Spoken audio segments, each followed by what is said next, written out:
지난주에는 잠에 대해서, 수면에 대해서 말씀해 주셨는데, 오늘은 그 알코올이 섭취됐을 때 우리 정신에 어떠한 부작용들이 일어나는지, 어떤 합병증이라고 할 수도 있겠죠.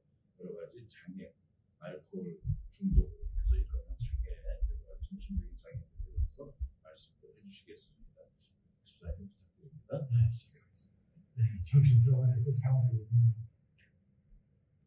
환자들은 두 부류로 나눕니다. 콜과 또로 나눕니다. 콜은 알코올자, 또는 또라이 정신질환자 둘이 나눕니다. 그래서 알코올 치료자들은 또 정신질환자들을 아주 낮게 보고 처치합니다. 근데 병원 직원이나 일반인들은 그 중독자나 정신질환자는 50% 100%다 별 차이가 없다. 그런 얘기입니다. 왜 그런 얘기가 가능할까? 여기서 그 답을 찾아봅시다. 알코올 중독의 정신적 증상입니다. 정신이 어떻게 변하길래 그런 증상이 나타나는가를 알아보겠습니다. 알코올 중독이 치료가 쉽지 않은 이유는 알코올이 우리 정신을 공격하기 때문입니다.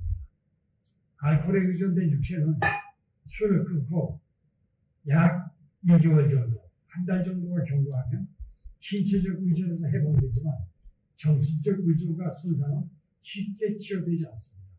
여기에 알코올 중독자들이 술을 끊지 못하고 계속 마시게 합니다. 이미 소개한 알코올 중독자들의 4대 감각적 외에 손상된 정신적 증상을 소개하도록 하겠습니다. 첫째가 진압력 장애입니다. 진압력이란 감각 및 운동기관이 온전한데도 불구하고 목적성 있는 행동을 못하게 하는 경우를 말합니다. 현재 자신이 놓여있는 상황을 올바르게 인식하는 기능을 말합니다. 올바른 진압력을 갖기 위해서는 의식, 사고력, 판단력, 기억력, 주의력 등이 유지되어야 하는 것이 필요합니다. 통상 사람, 장소, 시간의 진압력으로 구별됩니다. 이 진압력 장애는 단일 질환이 아니라 다양한 원인 질환에서 공통적으로 나타날 수 있는 증후입니다. 선망은 주로 감염, 열병, 저산소증, 저혈당, 약물 중독, 약물 금단, 간선 뇌증 등과 같은 대사장애와 뇌정약, 뇌상성, 뇌손상 등과 같은 중추신경계 이상이 있을 때 이제 나타납니다. 예를 들면 대인관계에서 누구와 약속을 하고 시간이 지나면 약속한 것은 기억을 하는데 언제 누구와 어디서 만나자고 약속했는지 기억하지 못합니다.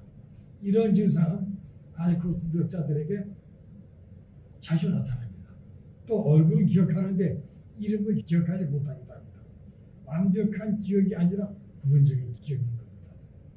다음에 이해력 장애가 옵니다. 어떤 일이 발생해도 그 일의 성격을 이해하지 못합니다. 상대방과 대화를 해도 상대의 말뜻을 올바르게 이해하지 못하고 엉뚱한 소리를 합니다. 이런 증상은 상대에게 오해를 불러일으키게 하여 후생에 금이 가고 사교 생활이 불가능해지며 끝내 사회에 적응하지 못하게 됩니다. 한때 이런 사람을 저팔계라고 했던가요?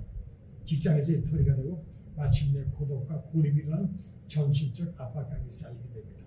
증상이 악화되면 대기피증, 자폐증에 이르기도 합니다. 알코올 중독 치료의 어려움 중 하나가 바로 이 이해력 장애입니다. 집단 치료나 개별 상담 치료를 가장 어렵게 하는 것이 이런 증상입니다. 치료자가 질문을 해도 그 질문의 뜻을 이해하지 못하고 엉뚱한 대답을 하여 치료자를 곤욕스럽게 합니다. 정신병원에서 만난 많은 환자들이 이런 증상을 보였습니다. 세 번째가 판단력 장애입니다. 이미 앞에서 우리의 이성은 대뇌 전두엽 심피질에서 주관한다고 설명했었습니다. 술을 대량으로 장기간 마시면 대뇌 피질의 손상으로 이성적 사고를 할 수 없게 됩니다. 그리하여 감정에 치우치기 쉽고 모든 일에 판단력 장애가 발생합니다. 직장에서 일에 지쳐 늦게 귀가한 남편에게 아내가 따뜻하게 맞아주지는 못하고 독한 말로 소위 바가지를 했습니다. 순간 화가 머리끝까지 치밀어 오릅니다. 심장 박동이 빨라지고 호흡이 거칠어지고 머리카락이 곤두섭니다. 주먹이 쥐어집니다.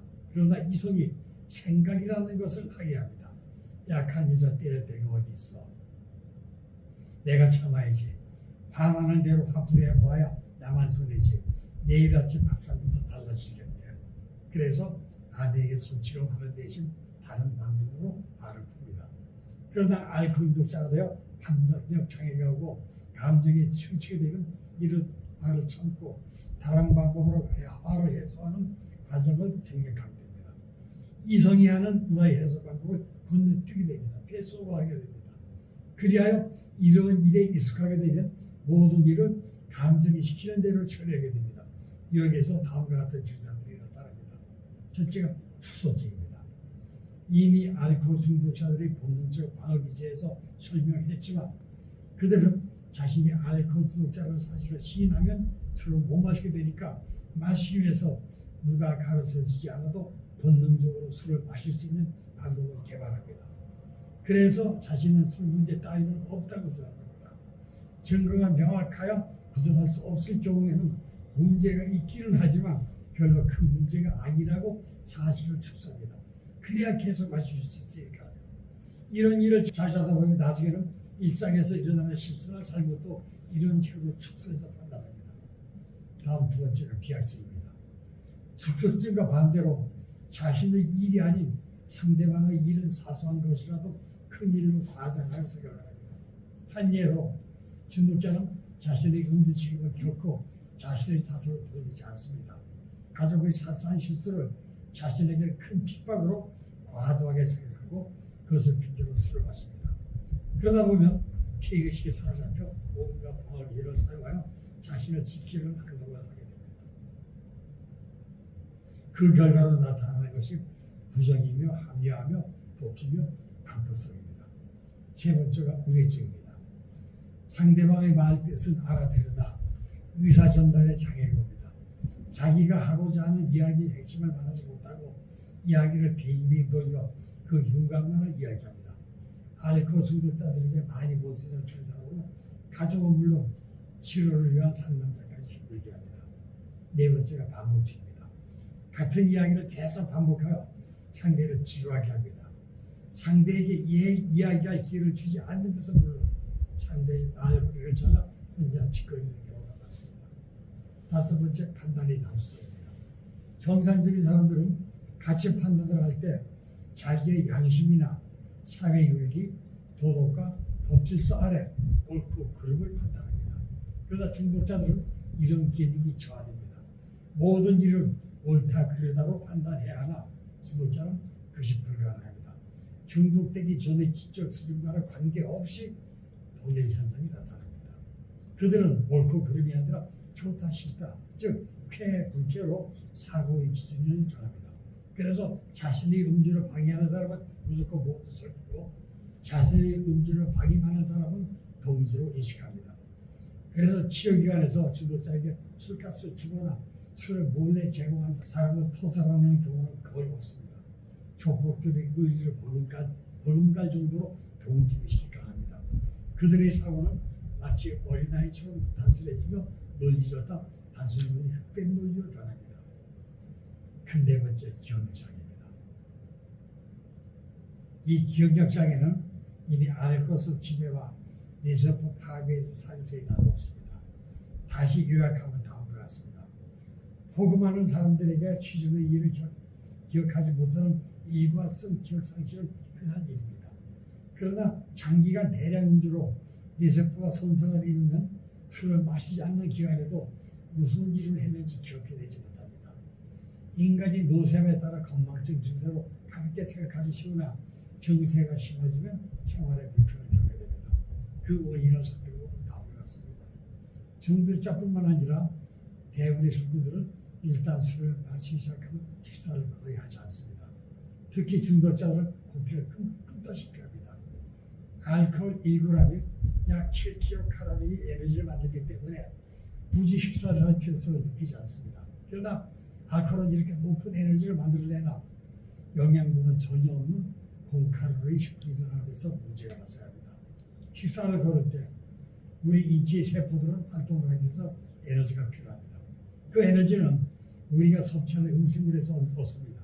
그런데 영양의 공급이 끊기면 세포들은 살아남고 또 활동하기 위해 간이나 근육의 저상에도 단백질이나 지방질까지도 대체 에너지원으로 사용합니다. 그러나 인체의 가장 귀중한 장기인 뇌세포는 양질이 부호할 만한 에너지원으로 사용합니다. 알코올 무엇다는 대우로 일단 술이 들어가면呼吸을 끊습니다.